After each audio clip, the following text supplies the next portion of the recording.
My name is Lauren Windle, and this is the Good Pod Guide, the podcast that points you in the direction of other podcasts you might enjoy, thus saving you time, research, and brain power.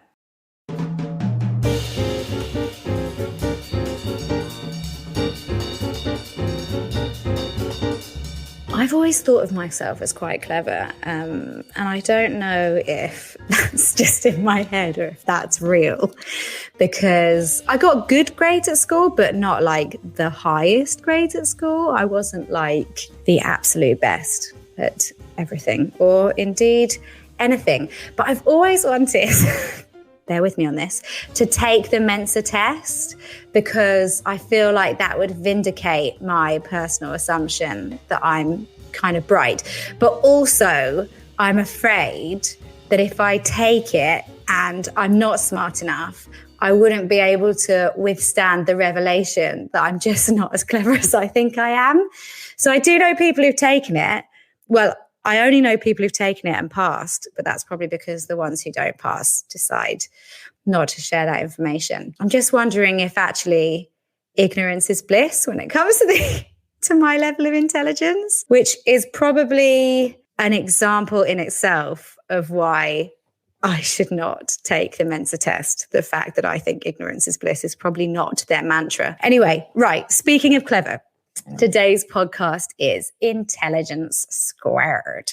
This is a podcast where these very clever people debate very highbrow things in a way that doesn't actually, my tone makes it sound like I find this all really annoying and pretentious. I actually don't. I think it's really good. So I don't know why I'm doing that. So clever people debate highbrow things in a way that doesn't just present the facts of the argument, but actually pushes it forwards. The topics are relevant and genuinely agenda setting and designed to promote global conversation. And the guests are experts in their field. So recent topics include, are men finished? Would the world be better off without religion?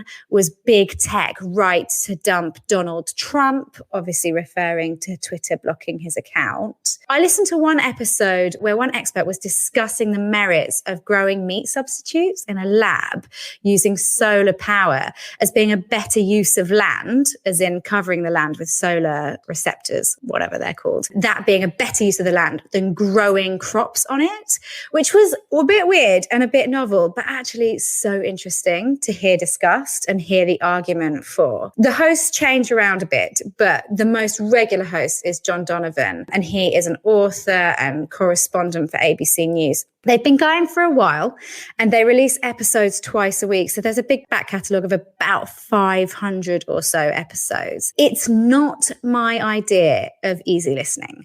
I think the focus here is more on education and intelligence than entertainment.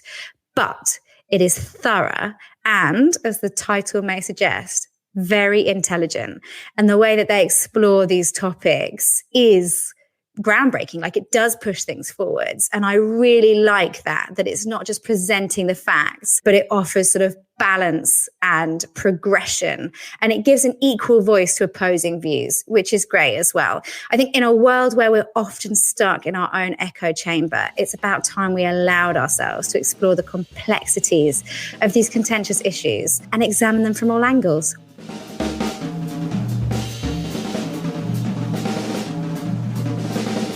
In the next episode, I go wild for easily the scariest podcast we'll look at on the Good Pod Guide. It's not even a true crime, paranormal, or horror-themed show. You'll have to listen to find out why I thought it was so terrifying. For more info about the Good Pod Guide, check out the show notes. Also, like, subscribe, and leave a positive review. It helps us beat the evil algorithm.